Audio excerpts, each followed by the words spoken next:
Good morning, everybody. Grace and peace to you from our Lord Jesus Christ and all the saints here in chilly California. And the heater is broken inside my office area, so it's a little chilly in here. Trying to keep warm. Happy New Year. It's 2025. Holy cow. It's hard to believe. First of all, Happy New Year to everybody.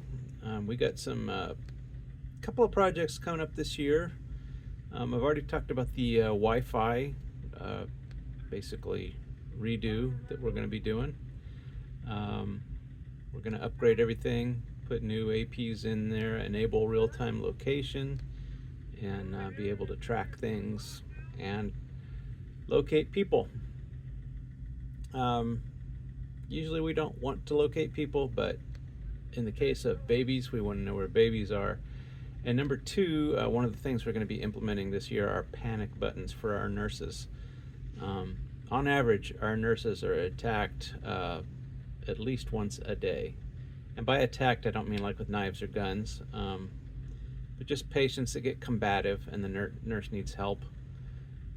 But there are times when a nurse gets cornered in a room and is not able to get to a phone or to signal for help by either an angry patient or more likely an angry visitor. So they're going to give these nurses these panic buttons so they can press a button and it'll notify security of their location and the fact that they need help. So that's one of the things we're implementing that we need real-time location for. Plus, it's just time. Our wireless, we get constant complaints about wireless. You know, a good portion of my career has been listening to complaints about wireless. So, yeah, we're gonna flood them with RF energy in this whole campus. Oh, and the other thing that's coming up is kind of related to what I'm going to talk about today. Is we have a couple of locations that I want to get some redundant fiber connections to. So we just got done, I won't say bringing it online, but connecting up our surgery clinic. And so all the network infrastructure is done. For all intents and purposes, my involvement in the surgery clinic is complete. We have 4 switches over there. They're all stacked into one switch. So we got lots of port density over there. We got 10 APs for that building, which is way overkill. And we've got redundant dual fibers going out of that building. So we got two fibers going back to, actually, what is it? 4 fibers coming back here to the data center and 4 fibers going down to the basement. And so that's basically giving them 40 gigs of bandwidth, and any one core can go down and they'll stay connected, and they won't even know that the core has gone down, frankly. So that's kind of cool. I'm very proud of that. And the other thing I did was, which is what I'm going to show here in a minute, we have a dialysis clinic that we've had ever since I've been here that's been connected to the basement in the hospital. Recently we've had some fibers pulled in that come from over there to the data center. The surgery clinic and the dialysis clinic are basically, it's like a duplex. They occupy the same physical building. There's just two walled off halves of that building. So we pulled in the new fiber for the surgery clinic, but it benefits the dialysis clinic now is that I've got a separate path from there over to the data center. So I hooked that up and got them up to 40 gig. And now I don't have to worry about the dialysis clinic because they start like early in the morning. It's like, it says the hours are 7 a.m., but I've seen patients in there at 6. So I need to check with them what their new hours are, because I swear it's earlier than that. And I believe it's 7 days a week, just like the hospital. Dialysis is always open. almost always open. They close about 10, 11 o'clock at night. So it's hard to schedule any kind of maintenance that might involve them, because there's patients on dialysis. Those dialysis chairs need connectivity, because they load the patient's record, and then they know exactly what kind of formula the patient's going to need, what type of blood scrubbing needs to be done. I don't understand how all that works, but the treatment is individualized for each patient, in other words. So pretty cool stuff, but it needs a network connection. So they now have 4 network connections. So what I'm going to do is show you here what I did for, we'll do the surgery clinic first. Let me wake up my machine here. Or not my machine, wake up my mouse. So the surgery clinic, where is it? There it is. So that's the one you can see. We've got, it's hard to tell, but we've got 2, there we go. Where's my finger? Two fibers here going down to our basement, and 2 fibers, hard to see again, but going up to our data center. So those 4 fibers, the 2 fibers were already connected. I hooked up the final 2 last week. And then over here for the surgery clinic, I'm trying to hide an IP address. For the surgery clinic, dialysis clinic, those 2 lower fiber pair, those have been here for like the 10 years that I've been here.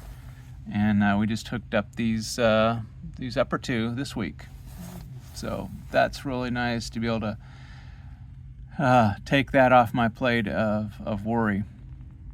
The other thing I have to worry about, and let me scroll up and make sure we're not going to have any IP addresses in view.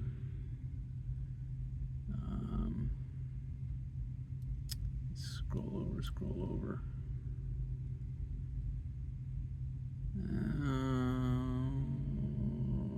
Nope, no IP addresses. Okay.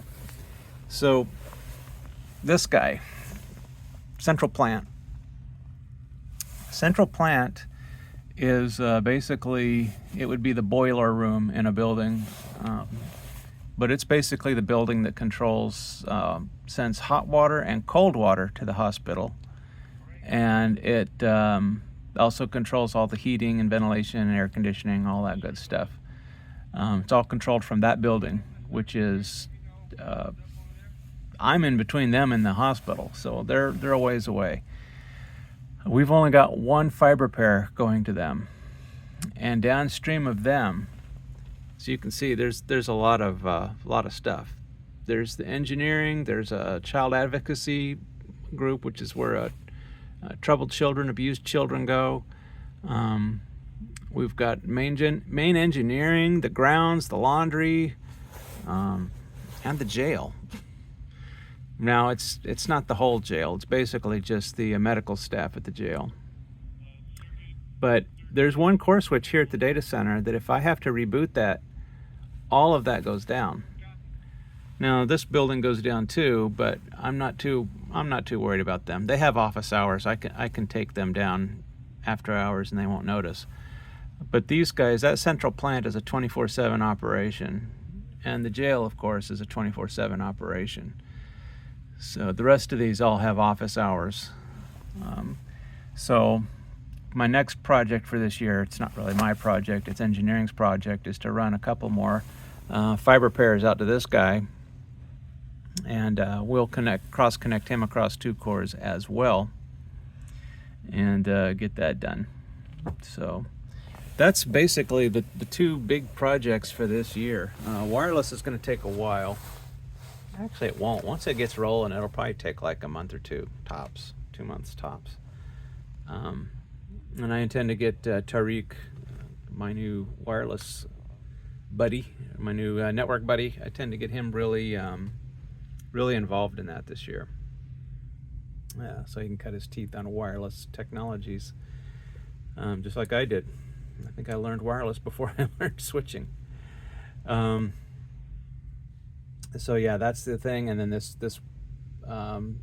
redundant fibers. I'm also going to try to do the cafeteria this year. Yeah, I don't know how possible that is, but we can only try, right?